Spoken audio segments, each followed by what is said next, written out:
마음을 치유하는 매일 성경. 레위기 25장. 안식년. 여호와께서는 시내산에서 모세를 통하여 이스라엘 백성에게 이렇게 말씀하셨다. 너희는 내가 주는 땅에 들어가거든 7년마다 한 해씩 땅을 묵혀 나 여호와 앞에서 안식년으로 지켜라. 너희가 6년 동안은 밭에 파종을 하고 포도원을 가꾸어 포도를 따낼 것이다. 7년째에는 땅을 완전히 묵혀 나 여호와 앞에서 쉬도록 하라. 이 해는 안식하는 해이므로 밭에 씨를 뿌리거나 포도원을 가꾸어서는 안 된다. 너희는 저절로 자란 곡식을 추수하지 말며 가꾸지 않은 포도나무에서 저절로 맺힌 포도송이도 거둬들이지 말아라. 이것은 땅을 위한 안식년이기 때문이다. 그리고 안식년에 밭에서 저절로 자란 농산물은 너희와 너희 종들과 너희가 고용한 품꾼과 너희 중에 사는 외국인과 너희 가축과 들짐승이 자유로이 먹게 하라. 희년. 너희는 7년마다 돌아오는 안식년이 7번 지난 해, 곧 49년이 지난 다음 속죄일인 7월 10일에 전국적으로 나팔을 크게 불어라. 너희는 50년째가 되는 해를 거룩한 해로 정하고 너희 땅에 사는 모든 백성에게 자유를 선포하라. 이 해는 너희가 지켜야 할 희년이다. 그러므로 만일 너희가 남의 재산을 산 것이 있으면 본 주인이나 그 후손에게 도로 돌려주어야 하며 종으로 팔려온 자도 자기 가족에게 도로 돌려보내야 한다. 50년마다 돌아오는 희년에는 파종도 하지 말고 저절로 난 것을 추수하지도 말며 손질하지 않은 포도송이를 거둬들이지도 말아라. 희년은 너희에게 거룩한 해이다. 그러므로 너희는 미리 비축해둔 밭의 농산물을 먹어야 한다. 희년이 되면 너희는 팔려온 종이라도 자기 집으로 돌려보내고 남에게 산 재산도 본래 주인에게 돌려주어야 한다. 너희는 땅을 사고 팔 때 서로 속이지 말아라. 그 값은 다음 희년까지 남은 횟수를 계산하고 이용 가치를 따져서 결정해야 한다. 만일 다음 희년까지 남은 횟수가 많으면 값을 많이 받고 남은 횟수가 적으면 값을 적게 받아야 한다. 그러므로 사고 파는 가격은 다음 희년까지의 남은 횟수와 수확량에 비례한다. 너희는 값을 서로 속이지 말고 너희 하나님을 두려워하라. 나는 너희 하나님 여호와이다. 너희는 내가 정해준 법과 규정을 그대로 준수하라. 그러면 너희가 그 땅에서 안전하게 살 것이다. 너희가 내 말에 순종하면 그 땅은 풍성한 열매를 맺을 것이며 너희는 배불리 먹고 그 땅에서 안전하게 살 것이다. 만일 안식년에 심지도 않고 거두지도 못하면 무엇을 먹고 살겠느냐고 너희가 말하겠지만 염려하지 말아라. 내가 6년째 되는 해에 너희에게 복을 내려 풍년이 들게 하고 그 양식으로 너희가 3년 동안 먹을 수 있도록 하겠다. 너희가 8년째 되는 해에 밭에 씨를 뿌릴 때에도 여전히 6년째 추수한 것으로 먹을 것이며 9년째 추수할 때까지도 그 묵은 양식이 떨어지지 않을 것이다. 그리고 너희는 토지를 팔 경우에 아주 팔아넘기는 조건으로 팔아서는 안 된다. 이것은 토지가 너희 것이 아니라 내 것이며 너희는 다만 그 토지를 사용할 수 있도록 허락받은 소작인으로 나와 함께 있는 나그네에 불과하기 때문이다. 토지를 매매할 때는 본래의 소유주가 언제든지 그 토지를 다시 사들일 수 있는 권한이 계약상에 인정되어야 한다. 만일 어떤 사람이 가난하여 자기 땅을 팔았을 경우에는 그의 가까운 친척이 그 땅을 다시 사야 하며 그 땅을 다시 살 친척이 없으면 후에 돈을 벌어서 자기가 판 땅을 도로 살 수 있는 힘이 있을 때 그는 다음 희년까지의 남은 횟수를 계산하여 그 남은 횟수에 해당하는 돈만 치르고 그 땅을 도로 살 수가 있다. 그러나 그가 판 땅을 다시 살 힘이 없으면 그는 자기 땅을 돌려받을 수 있는 희년까지 기다려야 한다. 누가 성벽으로 둘러싸인 성 안의 집을 팔았으면 그 집을 다시 살 수 있는 유효기간은 그 집을 판 날로부터 만 1년 이내이다. 만일 이 기간 내에 그 집을 다시 사지 못하면 그는 자기 집을 다시 살 수 있는 권리를 잃게 되고 그 집은 영영 산자와 그 후손의 소유가 되어 희년이 되어도 본래의 주인에게 돌려주지 않아도 된다. 그러나 성벽으로 둘러싸여 있지 않은 부락의 집은 토지 매매의 경우와 같이 처음 소유주가 언제든지 판 것을 다시 살 수 있으며 또 희년이 되면 그 판 집이 도로 자기 소유가 된다. 그렇지만 레위 사람만은 예외이다.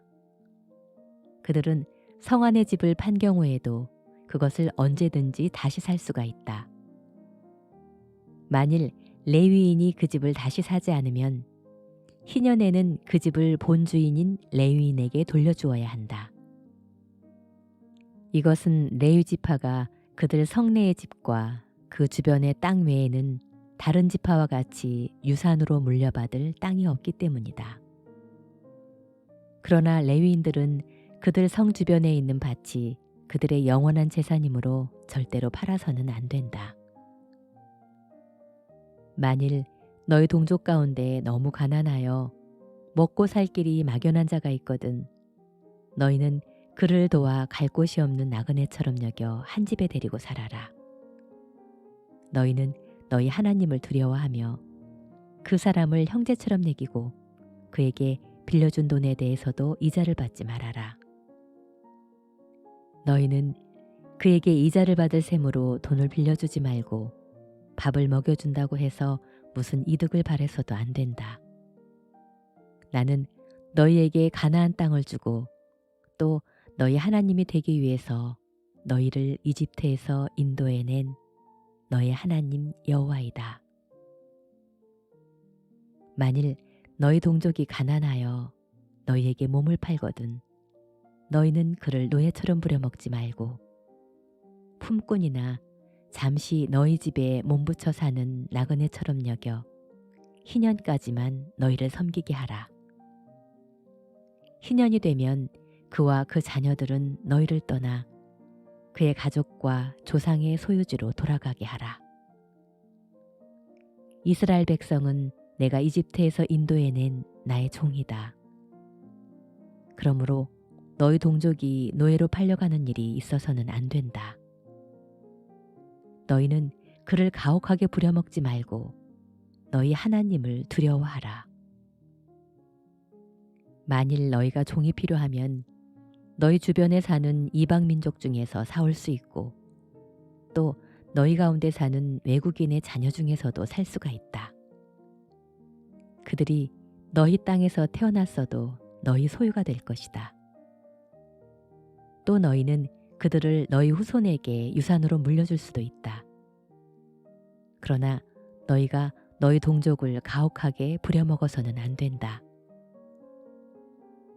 만일 너희 가운데 사는 외국인은 부요하고 그 이웃에 사는 너희 동족은 가난하여 그가 외국인이나 그 외국인의 가족에게 몸을 팔았으면 그는 팔린 후에도 그 몸값만 지불하면 언제든지 그 집에서 풀려날 수가 있다. 이런 경우에는 그의 형제 중 한 사람이 그의 몸값을 지불하든가 아니면 그의 삼촌이나 사촌이나 그의 가까운 친척 중에서 누구든지 그의 몸값을 지불할 수 있다. 그러나 만일 그가 돈을 벌어 자기 몸값을 지불할 능력이 있으면 스스로 몸값을 물어주고 자유의 몸이 될 수가 있다. 그는 자기를 산 자와 함께 자기가 팔린 때부터 희년까지 횟수를 계산하여 그 횟수에 해당하는 고용인의 품값을 기준하여 몸값을 정해야 한다. 희년까지 남은 횟수가 많으면 자기가 팔릴 때 받은 몸값을 많이 돌려주어야 하며 남은 횟수가 적으면 그 횟수에 해당하는 몸값만 지불하면 된다. 그를 산 주인은 그를 노예처럼 가혹하게 부려먹을 것이 아니라 자기 집에 고용된 품꾼으로 대우해야 한다. 만일 그가 자기 몸값을 지불할 능력이 없으면 그와 그의 자녀들은 희년에 가서야 자유의 몸이 될 수 있다. 너희 이스라엘 백성은 나의 종이다. 이것은 내가 너희를 이집트에서 인도해낸 너희 하나님 여호와이기 때문이다. 시편 32장. 고백과 용서의 기쁨. 다윗의 교훈시. 잘못을 용서받고 하나님이 죄를 덮어주신 사람은 행복하다. 마음에 거짓된 것이 없고 여호와께서 그 죄를 인정하지 않는 사람은 행복하다. 내가 죄를 고백하지 않았을 때에는 종일 신음하다가 지쳤습니다. 밤낮으로 주의 손이 나를 무겁게 누르심으로 여름의 뙤약볕에 물이 말라버리듯 내 기력이 쇠하였습니다. 내가 내 죄를 고백하기로 결심하고 내 잘못과 죄를 숨김없이 다 털어놓았더니 주께서 나의 모든 죄를 용서해 주셨습니다. 그러므로 모든 경건한 사람들이 주를 만날 수 있을 때 주께 기도할 것입니다. 환난의 홍수가 밀어닥칠지라도 그들에게 미치지 못할 것입니다. 주는 환난 때에 내가 숨을 피난처이십니다. 주께서 나를 보호하심으로 내가 주의 구원을 노래합니다. 여호와께서 말씀하신다. 내가 너를 지도하여 내 갈 길을 가르치고 너를 지켜보며 인도하리라. 너는 미련한 말이나 노새같이 되지 말아라. 그런 짐승은 제갈과 굴레로 다루지 않으면 말을 듣지 않을 것이다. 악인들은 많은 슬픔을 당하나 여호와를 신뢰하는 자들은 그의 한결같은 사랑으로 보호를 받으리라. 의로운 자들아, 여호와께서 행하신 일로 기뻐하고 즐거워하여라. 마음이 정직한 자들아, 기쁨으로 외쳐라. 전도서 8장. 누가 지혜로운 사람과 같겠는가? 사물의 이치를 설명할 수 있는 자가 누구인가? 지혜는 사람의 얼굴에 광채가 나게 하고 굳은 얼굴 표정을 바꿔놓는다. 왕에게 복종하라. 하나님 앞에서 서약한 대로 왕의 명령에 순종하라. 자기 직무를 벗어나려고 하지 말며 악한 일에 끼어들지 말아라. 왕은 자기가 하고 싶은 것을 마음대로 할 수가 있다. 왕의 말은 권위가 있다. 누가 감히 왕에게 무엇을 하느냐고 말할 수 있겠는가? 왕의 명령을 지키면 해를 입지 않을 것이다. 지혜로운 사람은 왕의 명령을 수행할 시기와 방법을 안다. 모든 일을 하는 데는 적절한 시기와 방법이 있으나 우리는 그것에 대해서 잘 모르고 있다. 앞으로 일어날 일을 아무도 모르는데 누가 장래일을 말해줄 수 있겠는가? 떠나는 영을 붙들 사람이 없고 죽는 날을 연장할 사람도 없으며 전시에는 제대도 없고 악이 악인을 구해낼 수도 없다. 악한 사람과 의로운 사람. 내가 이 세상의 모든 일을 잘 살펴보니 어떤 사람은 권력을 가지고 다른 사람을 지배하며 또 어떤 사람은 그 지배하에서 고통을 당한다. 악인은 죽어 무덤에 묻히고 그를 묻고 돌아오는 길에 사람들은 죽은 자의 악을 다 잊어버리며 죽은 자는 자기들이 범죄하던 바로 그 도시에서 칭찬을 받으니 이것도 헛된 것이다. 하나님이 죄인들을 즉시 벌하시지 않기 때문에 사람들의 마음이 악을 행하는 데 대담하다. 죄인이 100번을 범죄하고도 여전히 살아남을 수 있을지는 모르지만 내가 알기에는 하나님을 두려운 마음으로 섬기는 자가 분명히 잘 될 것이다. 그러나 악인은 하나님을 두려워하지 않으므로 그는 잘 되지 못하고 그들의 사는 날이 그림자와 같아서 곧 죽고 말 것이다. 세상에는 이해할 수 없는 일이 많이 있다. 의로운 사람이 악인의 벌을 받는 경우가 있고 악인이 의로운 사람의 상을 받는 경우도 있으니 이것도 헛된 것이다. 그래서 사람은 인생을 즐길 수 있어야 한다. 이 세상에서 먹고 마시며 즐거워하는 것보다 더 좋은 것은 없기 때문이다. 그러나 이런 즐거움은 이 세상에서 하나님이 주신 삶을 사는 동안 열심히 일하는 데서 찾아야 한다. 나는 지혜를 추구하며 세상에서 일어나는 일을 알려고 애쓰는 가운데 밤낮 자지 않고 일만 하는 자가 있음을 알았다. 그리고 하나님이 하시는 일을 살펴보니 세상에서 되어지는 일을 사람은 이해할 수가 없다. 아무리 애써서 찾는다고 해도 그 의미를 찾을 수가 없으며 지혜로운 자가 다 안다고 주장하여도 실제로 그것을 이해할 수가 없다. 디모데후서 4장. 바울의 진지한 조언. 나는 하나님과 그리스도 예수님 앞에서 그대에게 엄숙히 명령합니다. 그리스도께서는 다시 오셔서 산 사람과 죽은 사람을 심판하시고 그의 나라를 세우실 것입니다. 그대는 어떤 형편에서든지 항상 말씀을 전하시오. 끝까지 참고 가르치면서 사람들을 책망하고 꾸짖어 올바로 살도록 권하시오. 사람들이 바른 교훈을 듣지 않고 오히려 자기 욕심을 따를 것이며 자기들의 귀를 즐겁게 하는 교사들의 말을 들으려고 그들에게 모여들 때가 올 것입니다. 그들은 진리를 외면하고 쓸데없는 이야기에 귀를 기울일 것입니다. 그러나 그대는 모든 일에 자제하며 고난을 견디며 전도자의 일을 하며 맡겨진 직무를 완수하시오. 이미 하나님께 제물로 드려진 나에게 세상을 떠날 때가 가까웠습니다. 내가 선한 싸움을 싸우고 모든 일을 다 마치고 믿음을 지켰으니 이제 남은 것은 의의 면류관을 받는 일 뿐입니다.